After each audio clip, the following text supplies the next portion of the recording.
Hello, survivors.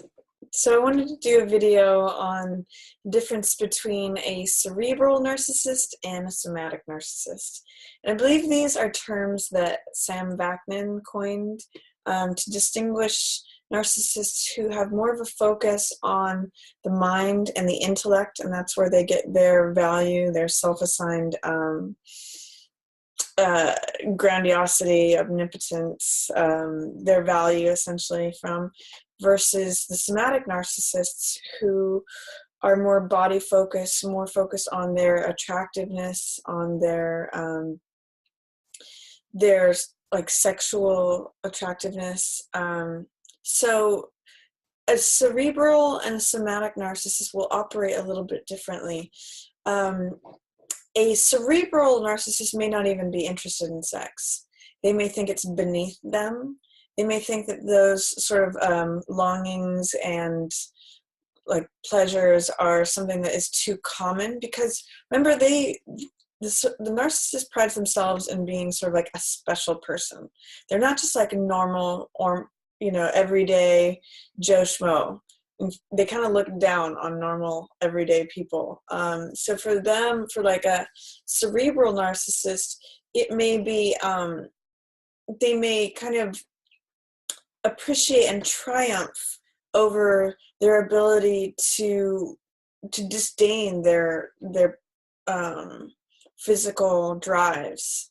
They may see that as something that normal everyday people do. In fact, that's kind of actually one of the ways that you can insult a narcissist that they won't be able to stand, is just say, oh, well, you're just like everyone else. That's infuriating to narcissists, because they see themselves as above everyone else, or as above normal people. They only operate with like special people with special rules, with special qualifications. So with a cerebral narcissist, they will often be talking about like their intellectual prowess, their knowledge, their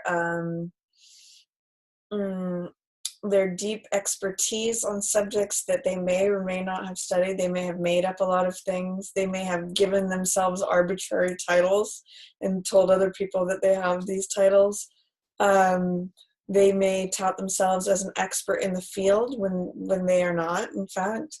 They may claim to have written things about a particular subject.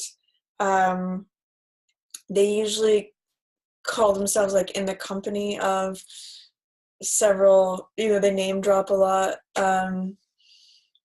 Cerebral narcissists, the image that I get when I think of a cerebral narcissist is the person at the party who's in the corner, who's like talking about all of their wonderful theories and ideas, and all the other experts who are in total agreement with them about that, or who supports their new illustrious theory. So that's a cerebral narcissist.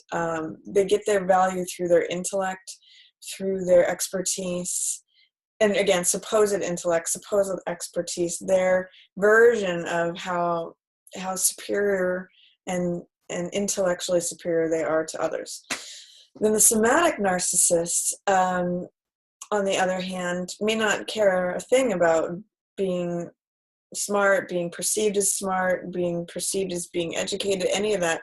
They may get a lot of their value through their looks, through their desirability. And for them, they may want to be having sex with as many partners as possible to confirm that value. So say if they even have a long-term committed partner, they may need to get other partners on the side to confirm their attractiveness, to confirm that they've still got it, or whatever says it to them that they are the most attractive thing going. So often they will be very concerned with their appearance. The narcissist that I was most familiar with had this side of it. And so, always over exercising, always push-ups, pull-ups, full length mirror at all times in the bedroom.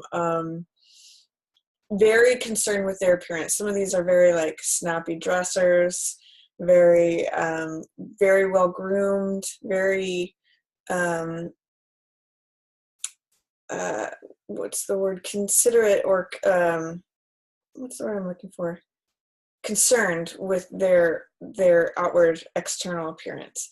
So somatic narcissists will be very proud of their prowess. They'll put that up on display. They'll talk about conquests sometimes. They will be trying to garner supply. Sometimes they're just even very obvious flirts where they're trying to get that narcissistic supply and attention through showing it openly. And for them, they are above others through their attractiveness, through their perceived value, through their physical traits. So those are just quick difference between cerebral and somatic narcissists. You may notice, if you've been with an emotional manipulator or narcissist, you may notice a difference between one or the other. Some people will say, oh, I was with a narcissist, but he didn't care about how he looked. But if we got into an argument, he would, like, you know, beat me over the head with his vocabulary or whatever. You know, and so they might think, oh, I'm not with a narcissist, but really there's a difference there. Not all narcissists are of the somatic variety. So that's just a quick little video on the difference between a cerebral narcissist and a somatic narcissist and some of the things that they value differently. Thanks again for watching.